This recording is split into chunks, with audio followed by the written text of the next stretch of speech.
பிள்ளையார்பட்டி ஸ்ரீ கற்பக பிள்ளையாரை வணங்குகிறேன். ஆதித்யாய சோமாய மங்களாய புதாயச குரு சுக்கிர சனி பெயர்ச்ச ராகுவே கேதுவே நமோ நமக.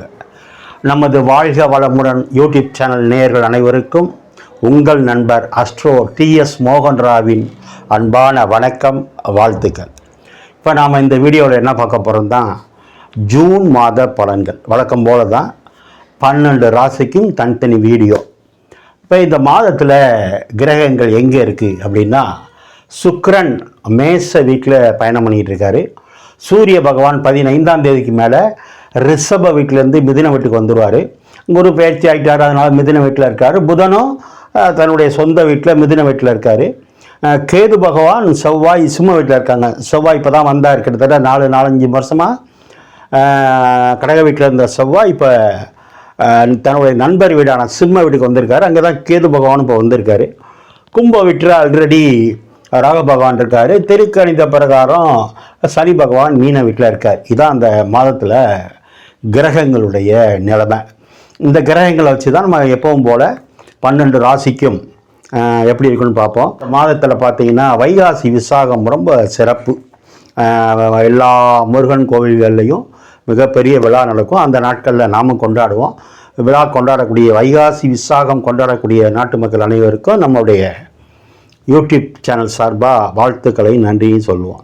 நேயர்கள், நீங்கள் இப்போ தான் முத நம்ம இந்த சேனலை பார்க்குறீங்க அப்படின்னா சப்ஸ்கிரைப் பண்ணிக்கோங்க, லைக் பண்ணுங்கள், உங்கள் உறவினர் நண்பர்களுக்கு சொல்லுங்கள். ஏன்னா குறுகிய காலத்தில் இன்றைக்கி கிட்டத்தட்ட 80,000 சப்ஸ்கிரைபருக்கு மேலே வந்திருக்குன்னா நீங்கள் தான், உங்கள் ஆதரவு தான். உங்கள் ஆதரவு இல்லைன்னா நான் இல்லை. சரி, இன்னும் யாருக்காவது எனக்கிட்ட ஜாதகம் பார்க்குறோம்னா கீழே இருக்க நம்பருக்கு ஃபோன் பண்ணுங்கள். நான் வாட்ஸ்அப் நம்பர் தரேன். இல்லை ஏதாவது சந்தேகங்கள் கேட்கணும், இல்லை கமெண்ட்ஸில் கேளுங்க, இல்லை ஃபோனில் கேளுங்க, நான் சொல்கிறேன் எனக்கு தெரிஞ்சதை. சரி, என்னுடைய நேயர்கள் அனைவருக்கும் மீண்டும் நான் வணங்கும் என் குலதெய்வம் முத்துமாரியம்மன் அண்ணாமலையார் உண்ணாமலத்தாய் நான் நித்தம் வணங்கி வேண்டி நிற்கும் குமரமலையான் என் தாய் தந்தையரை வணங்கி இந்த மாதம் உங்கள் அத்தனை பேருக்கும் நல்ல பலனே கிடைக்கும், நல்லதே நடக்கணும்னு வேண்டிக்கிறேன். ஓம் நமச்சிவாய. நாம் ரிஷப ராசியை பார்ப்போம். ரிஷபம் அப்படின்னா அழகுன்னு அர்த்தம். ஏன்னா அது சுக்கிரனுடைய வீடு. ஆசிரியர் நிறைய பேர் இருப்பாங்க, அரசியல்வாதி நிறைய பேர் இருக்காங்க, நடிப்புத்துறையில் நிறைய பேர் இருக்காங்க. சுக்கிரன் அப்படின்னா அழகு. ரிஷப ராசி, ரைட், ஓகே. இந்த ரிஷப ராசிக்கு இந்த ஜூன் மாதம் எப்படி இருக்குன்னு பார்ப்போம். ராசிநாதன் 12ஆம் இடத்துல இருக்க அப்படின்னா என்ன? வெளிநாட்டு பயணம் சொல்கிற இடத்துல, ரகசியம் சொல்கிற இடத்துல, மறைவு ஸ்தானத்தில், விரயஸ்தானத்தில், அயன சயன போகஸ்தானத்தில் யார் இருக்கா? சுக்கிரன். அப்போ இந்த மாதம் முழுவதும் அழகாக இருப்பீங்க, மகிழ்ச்சியாக இருப்பீங்க, சந்தோஷமாக இருப்பீங்க, நிம்மதியாக தூங்குவீங்க, எது வேணாலும் சொல்லலாம். அடுத்து உங்களுக்கு 10ஆம் இடத்துல ராகு பகவான் இருக்கார். 10 அப்படின்னா தொழில், 10 அப்படின்னா கர்மம். நீங்கள் செய்கிற வேலையை சொல்கிறது, கர்மத்தை சொல்கிறது, ஜீவனத்தை சொல்கிறது எது? 10ஆம் இடம். 11ல் யார் இருக்கா? சனி பகவானே இருக்கார். 9க்கும் 10க்கும் உள்ள சனி பகவான் 11ஆம் இடத்துல லாபஸ்தானத்தில் இருக்கார். யார் ஜாதகமாக இருந்தாலும் 11ஆம் இடத்துல சனி பகவான் சூப்பர் இருக்கலாம். அப்போ 10-11 சிறப்பு. 10ன்னா இப்போ தான் சொன்னேன், நீங்கள் செய்கிற தொழில் லாபம் உண்டு, தொழில் விருத்தியாகும். ராகுனாலே டெவலப்மெண்ட் தானே, ராகுனாலே விரிவுபடுத்துறது தானே. அப்போ 10ஆம் இடம்னா தொழில் நல்லா இருக்குது. 11ஆம் இடம் சனி, லாபம் நிறைய கொட்டி கிடக்குது. அவர் உங்களை இப்போ ராசியை பார்க்கறதுனால வெளி தேசம், வெளி மாவட்டம், வெளி மாநிலத்தினுடைய தொடர்புனால லாபம் கிடைக்கும். ஆக இந்த ராகு கிட்டத்தட்ட 1.5 வருஷம் இருப்பார். அது வரைக்கும் நீங்கள் எத்தனை தொழிலாம் பண்ணலாம். ஒரு தொழிலில் பிரான்ச் ஆஃபீஸ் போடுறதுனா போடலாம், ஒரு கடை வச்சுக்கிட்டே இன்னொரு கடை போடுறதுனா போடலாம்.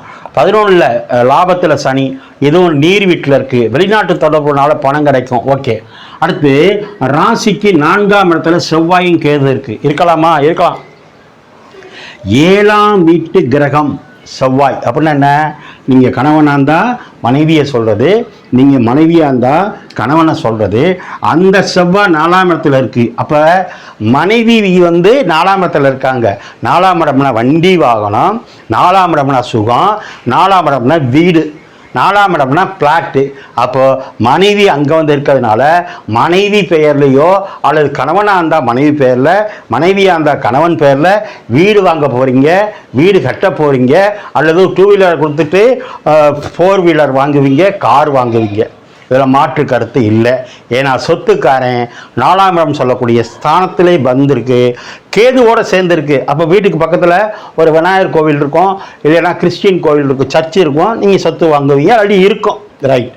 இப்போ 2ஆம் இடத்துல புதனும் சூரியன் குரு இருக்கலாமா சார் அப்படின்னா, பொதுவாக வந்து அஷ்டமாதிபதினு சொல்லக்கூடிய குரு இருக்கக்கூடாது.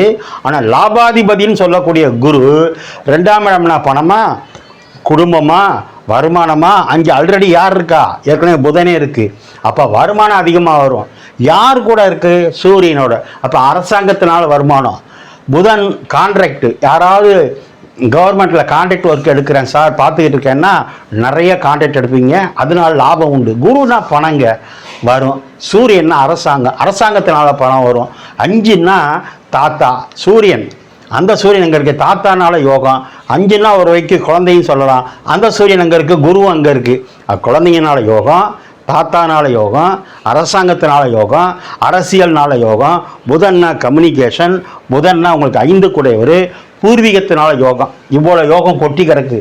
ஆனால் என்ன மைனஸு, சூரியன் அங்கே இருந்தால் கண்ணுக்கு பல்லுக்கு வைத்தியம் வரும். அஷ்டமாதிபதி அங்கே இருந்தால் சொத்த பல்லு வரும், அதில் கவனம். அல்லது கண்ணாடி மாத்திர மாதிரி வரும், ஏன்னா சூரியன் கண்ணாடிக்கு வருவார், அது மூக்கு கண்ணாடிக்கு வருவார், கண்ணாடி மாத்திர மாதிரி வரும். அல்லது கண் ஆப்ரேஷன் வாய்ப்பு, அது எல்லாருக்கும் இல்லை, யாராவது ஒரு சிலருக்கு. ஆக இந்த மாதம் முழுவதும் யோகங்கள் கொட்டி கிடக்கு. 7க்குடையவன், மறுபடியும் சொல்கிறேன், 4ஆம் இடத்துல இருந்து திரும்ப 4ஆம் இடத்தையும் பார்க்குறதுனால திருமணம் உண்டு. அதே செவ்வாய் உங்களுக்கு ராசிக்கு 10ஆம் இடத்தை பார்த்து 11ஆம் இடத்தையும் பார்க்கறதுனால ரியல் எஸ்டேட் பண்ணுறவங்க, செங்கக்காலம் வச்சுருக்கவங்க, அரசியலில் இருக்கவங்களுக்கு யோகம். அரசியலில் புது பதவி கிடைக்கும், அரசாங்கத்தில் புது பதவி கிடைக்கும். ஏற்கனவே ரிஷப ராசிக்காரங்க ஒரு சிலர் மிலிட்ரியில் இருப்பீங்க, உயர் அதிகாரியாக இருப்பீங்க, அதில் ப்ரொமோஷன் கிடைக்கும். ஏன்னா ப்ரொமோஷன் சொல்லக்கூடிய இடம் 5, அங்கே குரு இருக்குது, சூரியன் இருக்குது. அரசாங்கத்தில் ப்ரொமோஷன் எதிர்பார்க்கறது உண்டு.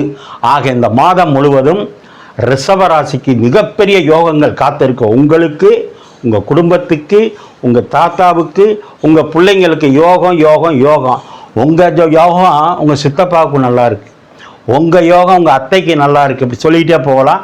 குடும்பத்துக்கே யோகம். நீங்கள் வழிபட வேண்டியது மகாலட்சுமி வழிபாடு பண்ணுங்கள். உங்களுக்கு ரிஷபராசிக்காரங்களுக்கு 11ஆம் தேதி 12ஆம் தேதி சந்திராஷ்டமம் இருக்குது. அந்த நாட்களில் கவனம் கவனம் கவனம். ஓம் நமச்சிவாய.